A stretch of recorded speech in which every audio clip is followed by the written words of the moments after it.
How a letter from my past haunts me. Before we begin the story, make sure to subscribe to our channel and never miss more incredible stories every day.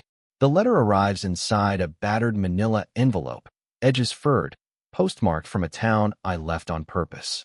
Its handwriting is angular, impatient. The ink bled into the fibers like it wanted out even faster than the mail. I slid it with the county-issued opener at my desk, the one engraved with someone else's initials, and a single sheet slides free. At the top, a date from 7 years ago. In the first line, my name twice, once spelled right, and once the way only one person ever mangled it. I read the opening sentence and feel the floor widen beneath me. The sentence claims I confessed, on paper, that I fabricated a complaint to hurt a respected counselor. I'm Mira, 29, and my job is to make facts behave. At the county records office, I certify birth and death, property and permits, ribbons of reality threaded by signatures that mean something because we say they do. If this letter is real, it unthreads everything. My internship, my scholarship, my transfer, the version of me the town tolerated. I taste pennies. I lock my screen. I carry the sheet to the window and catch a faint chemical smell beneath the dust, like it once rode in a plastic binder. The signature at the bottom is familiar in a way that makes my jaw set. Dr. Holbrook's looped H, the flourish he practiced for donors. I think of my small apartment, the careful routines, the rent due on the 1st, the show I produce at community radio that no one listens to until a storm knocks out the big stations. Facts are supposed to be quiet. The loud ones are usually lies. But my palms are damp because the letter doesn't shout. It insinuates, like a rumor with stationery. If this is true, then the complaint I filed that spring was a mistake I weaponized. If it's false, someone buried the real paper and mailed me the myth. The fluorescent lights at the county office hum like anxious bees.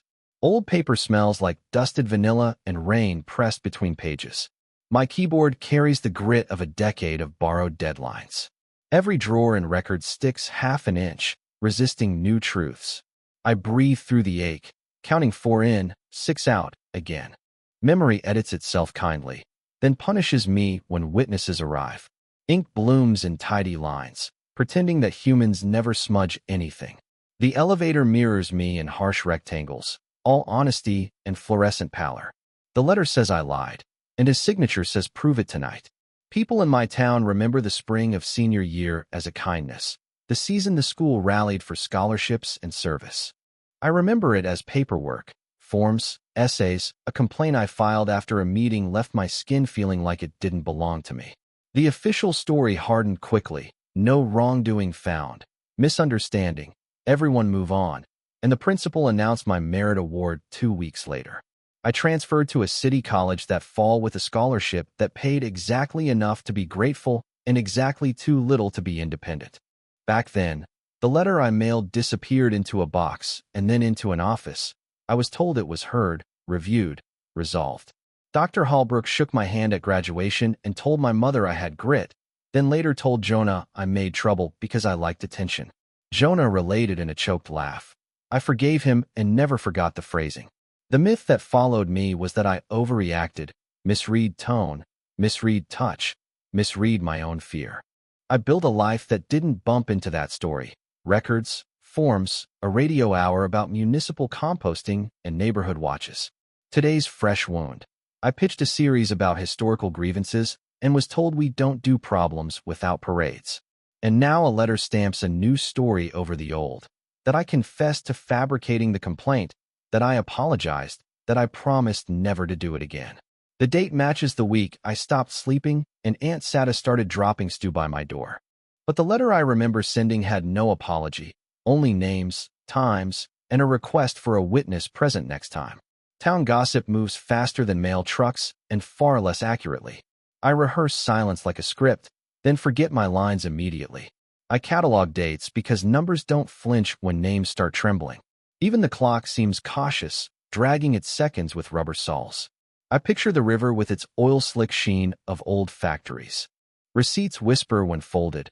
Every fold feels like a decision made. If memory is a courtroom, mine just lost its best witness. I examine the paper like it's a living thing. The watermark is right for school stationery, but the font sits a hair north on the line, as if the header wore heels. The date reads April 11th, 7 years back. My original complaint, according to my email archive, was submitted April 14th at 9:13 p.m. after Jonah drove me home. The signature labeled as mine is a curve I used for voter forms, not letters. I stopped using it sophomore year after a bank teller misread it as Mara. Holbrook's signature is too perfect, the H like a treble clef, no wobble in the downstroke. My stomach sinks because the perfection is the tell. Real signatures hesitate where hands do. There is a file number reference in the corner. SDU, CR, 1784, but when I search the county portal for that format, it belongs to roads and culverts, not schools. I call the old school office and hear a friendly recorded voice say the records wing is closed for renovations. Please email. I doubt my memory, then doubt my doubt. I pull out a plastic folder from my closet file and find the photocopy I kept of my original mailing label. The zip code on the envelope I received today matches the district HQ, not the high school. I circle it 3 times with a pen that stutters. My coffee cools into a bitter map of rings and worry. Doors here announce themselves, hinges talking in a dialect of rust and duty. There's comfort in forms. Boxes to check, signatures to authenticate, margins. Phones ring in staggered sympathy, like a warning system built from nerves. The copy machine sighs like a tired witness ready to talk. A faint draft moves papers, as if the past practices breathing. If the header lies, the body might be telling the truth backward. At lunch, I step outside with the letter pressed under a clipboard. The courthouse steps warm my back. My phone buzzes with an unknown number, and, against habit, I answer. Mira, a smooth voice says, "This is Holbrook. I hear you received something upsetting. Don't spiral it." I can picture his mouth forming the careful consonants, the little pause before a name like he's granting it permission. Records get messy, he continues. Renovations mean boxes in storage, files misfiled. We all have to be generous. I don't remember giving him my current number. I ask how he knew. The silence is short and meaningful. Jonah mentioned you sounded rattled, he says. I care about my former students. I can help clear this up. I hang up without agreeing. 2 minutes later, the school emails, temporary access constraints, misplaced student complaint files, apologies for inconvenience. That night, as I reheat pasta, my radio plays a call-in segment about forgiveness, and a woman says, "Sometimes we owe silence to move forward." I nearly choke. Silence has always sent invoices with interest. I text Jonah. "Did you give Holbrook my number?" He replies instantly. He said he was worried. I thought it was safe. I put the phone face down and stare at the steam crawling up the window. The fluorescent lights at the county office hum like anxious bees. Old paper smells like dusted vanilla and rain pressed between pages. My keyboard carries the grit of a decade of borrowed deadlines. Every drawer and record sticks half an inch, resisting new truths. I breathe through the ache, counting 4 in, 6 out, again. Memory edits itself kindly, then punishes me when witnesses arrive. If concern has a caller ID, today it flashes a different name. By morning, the letter has a gravity field. I misfile a birth certificate, transpose 2 digits on a parcel ID, and my supervisor raises an eyebrow I haven't seen since probation. I apologize, reset, file again. The county loves competence because it keeps doors unlocked. When I tell Aunt Sada, she rests her warm hand over mine and says, "Truth has invoices. Pay in small bills and keep receipts." Jonah stops by with coffee and guilt. He says he thought connecting me with Holbrook might speed answers. He knows where everything is, Jonah says. He helped my cousin get a transcript released. I tell him help isn't my favorite word when power holds the pen. We argue in those soft, exhausted tones that bruise worse later. He leaves saying, "Please don't go nuclear," and I hear the door click like a period. At work, a man asks me to certify an old deed with a missing page. I show him how certification requires an unbroken chain. My own chain rattles in my ears.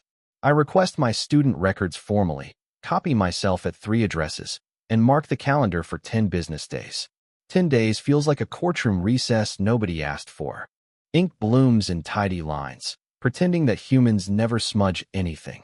The elevator mirrors me in harsh rectangles, all honesty and fluorescent pallor. Town gossip moves faster than mail trucks and far less accurately. I rehearse silence like a script, then forget my lines immediately. I catalog dates because numbers don't flinch when names start trembling. If patience is policy, panic keeps filing emergency motions in me. On day 3, an envelope arrives from the district with 2 transcripts, one final, one labeled duplicate. The duplicate shows a notation I've never seen, curated, next to an elective I dropped early. My scholarship letter, which I kept, references a recommendation supposedly authored by Holbrook on May 2nd. But the metadata on the PDF I saved that year shows creation on May 6th by an account named adminproxy2. A second envelope, smaller, contains a bank memo addressed to the school foundation with my name in the memo line and the amount $1,500 marked diverted to emergency student support. I never received emergency funds. I paid my deposit with Aunt Sada's rainy day coffee can and 3 shifts of scanning blueprints at the courthouse. The memo was dated the week my complaint was dismissed. The smell of toner on new copies makes me nauseous. I print everything, 3 sets. One for me, one for a folder labeled witness, one for the person I'll have to become to finish this. Even the clock seems cautious, dragging its seconds with rubber soles. I picture the river with its oil-slick sheen of old factories. Receipts whisper when folded. Every fold feels like a decision made. My coffee cools into a bitter map of rings and worry. Doors here announce themselves, hinges talking in a dialect of rust and duty. There's comfort in forms. Boxes to check, signatures to authenticate, margins. If numbers don't lie, someone hired words to do the dirty work.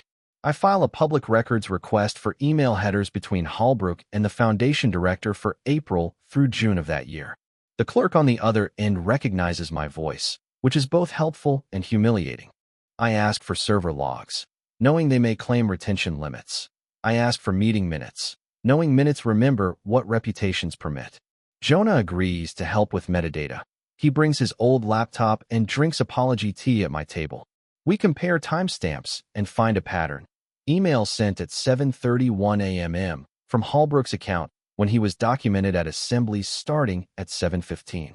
Possible, but the headers show an IP from District HQ, not the campus. I visit the shuttered wing with permission. The records room smells like wet cardboard and old curriculum. An ex-assistant meets me behind the gym bleachers, eyes skittering. She says boxes were moved around the time of renovations, labeled Foundation Archive though they contain student correspondence. He said reputations are brittle, she whispers. He said you were dramatic, but a good kid. She won't sign, not yet. She gives me a sticky note with a unit number at the self-storage facility by the river. My keyboard carries the grit of a decade of borrowed deadlines. Every drawer in records sticks half an inch, resisting new truths. I breathe through the ache, counting 4 in, 6 out, again. Memory edits itself kindly, then punishes me when witnesses arrive. Ink blooms in tidy lines, pretending that humans never smudge anything. The elevator mirrors me in harsh rectangles, all honesty and fluorescent pallor. If a storage unit holds ghosts, I bring bolt cutters and courage. The storage manager is bored and helpful. He confirms the unit belongs to a shell nonprofit with a name that smells like fresh paint. Future Path Mentorship Collaborative. I pay for a day pass and wait until evening.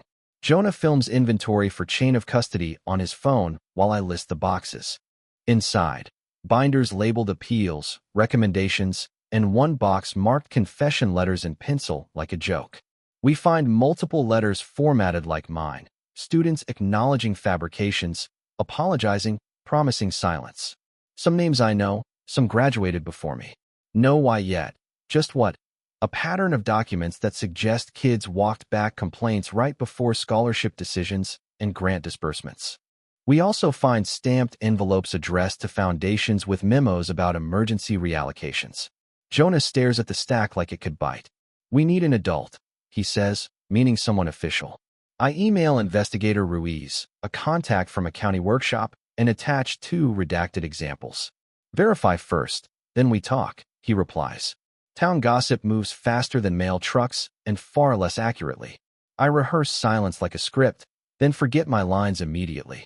I catalog dates because numbers don't flinch when names start trembling. Even the clock seems cautious, dragging its seconds with rubber soles. I picture the river with its oil-slick sheen of old factories. Receipts whisper when folded. Every fold feels like a decision made. If these letters are forged, someone paid for silence with futures. We outline the plan on my kitchen whiteboard like a heist no one wants to star in. Step 1. Authenticate. Ruiz connects me with a notary who observes as we copy and bag documents, recording chain of custody on video. Step 2. Gather digital proof, server logs, header analysis, PDF creation footprints. Jonah drafts a script to explain metadata without sounding like a conspiracy podcast. Step 3. Witness statements. The ex-assistant agrees to a recorded call. She won't go on camera, but she'll describe boxes moved and labels swapped. Step 4. Choose venue. A community meeting about the district's budget looms next week. Microphones, open comments, local press. My stomach flips at the thought of turning my life into a segment. Moral dilemma. Confront Holbrook privately or risk tipping him off. Aunt Sada pushes a bowl of soup into my hands. You decide which invoice you can afford, she says. I print agendas, highlight public comment rules, and underline the 3-minute limit until the page looks like a warning flare. My coffee cools into a bitter map of rings and worry. Doors here announce themselves, hinges talking in a dialect of rust and duty. There's comfort in forms. Boxes to check, signatures to authenticate, margins. Phones ring in staggered sympathy, like a warning system built from nerves. The copy machine sighs like a tired witness ready to talk. If timing is evidence. Next week's microphones become a courtroom without walls. Saturday, I attend a street fair to play nice with my radio sponsors. Under a banner that promises community, Holbrook appears beside the kettle corn like he owns sweetness. Mira, he says, all benevolent warmth. Old papers resurface oddly. Let's find a graceful fix. He offers to write a fresh recommendation for a program I never applied to. You've always been competent, he says, like competence is a leash. Let's not revisit history. It's unkind to people who did their best. I feel my face go cold. Jonah steps in from nowhere, plants himself like a signpost. We'll handle records through proper channels, he says, voice even. Holbrook's eyes flicker, then his smile hardens by 1 degree. Public melodrama hurts donors and departments, he murmurs. Think about your aunt's health. It's a threat in a cardigan. A volunteer snaps a picture as someone nearby wins a goldfish, and for a second the scene is almost ordinary. The fluorescent lights at the county office hum like anxious bees. Old paper smells like dusted vanilla and rain pressed between pages. My keyboard carries the grit of a decade of borrowed deadlines. Every drawer in record sticks half an inch, resisting new truths. I breathe through the ache, counting 4 in, 6 out, again. If kindness is currency, he just tried to buy me with counterfeit bills. We set the trap kindly, like we're hosting tea. Ruiz schedules a brief with the district's outside counsel to review document authenticity, conveniently timed an hour before the public budget meeting. I email Holbrook and the foundation director, copying the superintendent. I'll bring materials to resolve discrepancies. Please attend for clarity. Lena. No Lena in this story. We have Jonah. But I invite a skeptic, my supervisor, who dislikes drama more than falsified signatures. We prepare exhibits, side-by-side letterheads, signatures with microscopic wobble analysis courtesy of the notary's loop, IP traces showing logins from HQ during assemblies. Ruiz reminds me not to speculate motive. He'll ask questions that let answers draw themselves. I sleep badly and wake to rain, which is cinematic if you don't have to carry banker's boxes through it. At the council's conference room, the air smells like citrus and paper wealth. Memory edits itself kindly, then punishes me when witnesses arrive. Ink blooms in tidy lines, pretending that humans never smudge anything. The elevator mirrors me in harsh rectangles, all honesty and fluorescent pallor. Town gossip moves faster than mail trucks and far less accurately. I rehearse silence like a script, then forget my lines immediately. I catalog dates because numbers don't flinch when names start trembling. If the table is level, the evidence should stop sliding tonight. Counsel clicks through exhibits on a wall screen. Every click feels like a gavel softening. Ruiz narrates the chain. Letter formats repeating, PDF metadata pointing to admin proxy. 2. Storage unit receipts tied to Future Path Mentorship Collaborative, registered to the Foundation's mailing address. The ex-assistant's recorded statement plays. boxes labeled Foundation Archive that actually held student complaints and retractions. Holbrook interrupts. Those are drafts for restorative processes, then swallows the word drafts like it breaks a tooth. Counsel asks, calm as rain, were these letters ever signed in the presence of a notary? Silence. Did any student receive emergency funds following a retraction? Another silence, heavier. I slide the bank memo forward with the $1,500 diversion. We can fix misunderstandings, Holbrook says, voice trembling for the first time. Miscommunications happen under pressure. Pressure doesn't forge signatures, I say, surprising myself with the steadiness. The fluorescent lights at the county office hum like anxious bees. Old paper smells like dusted vanilla and rain pressed between pages. My keyboard carries the grit of a decade of borrowed deadlines. Every drawer and record sticks half an inch, resisting new truths. I breathe through the ache, counting 4 in, 6 out, again. If masks have seams, I just watched his split under fluorescent light. The meeting spills into the budget hearing like dye in water. During public comment, I read the 3-minute script I practiced until my throat memorized it. Parents shift in their seats. A reporter's pen taps a metronome against the margin. Holbrook sits 2 rows back, small suddenly. The foundation director has stopped blinking.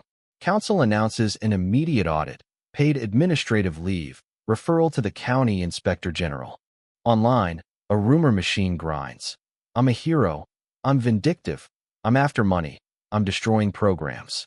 At work, a caller asks if the county can certify truth. I say we certify signatures and sequences. Truth is the part that leaks. My supervisor thanks me for inviting her. She says, I like drama less than fraud. She seals the chain of custody envelope herself.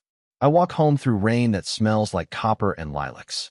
Ink blooms in tidy lines, pretending that humans never smudge anything. The elevator mirrors me in harsh rectangles, all honesty and fluorescent pallor. Town gossip moves faster than mail trucks and far less accurately. I rehearse silence like a script, then forget my lines immediately. I catalog dates because numbers don't flinch when names start trembling. If justice is slow, tonight it finally put on running shoes. I start therapy properly, not just journaling with nicer pens. We draft boundaries like budgets, what I will finance emotionally and what I won't. I apologize to Jonah for assuming the worst and ask him to stop believing the best of people who profit from it.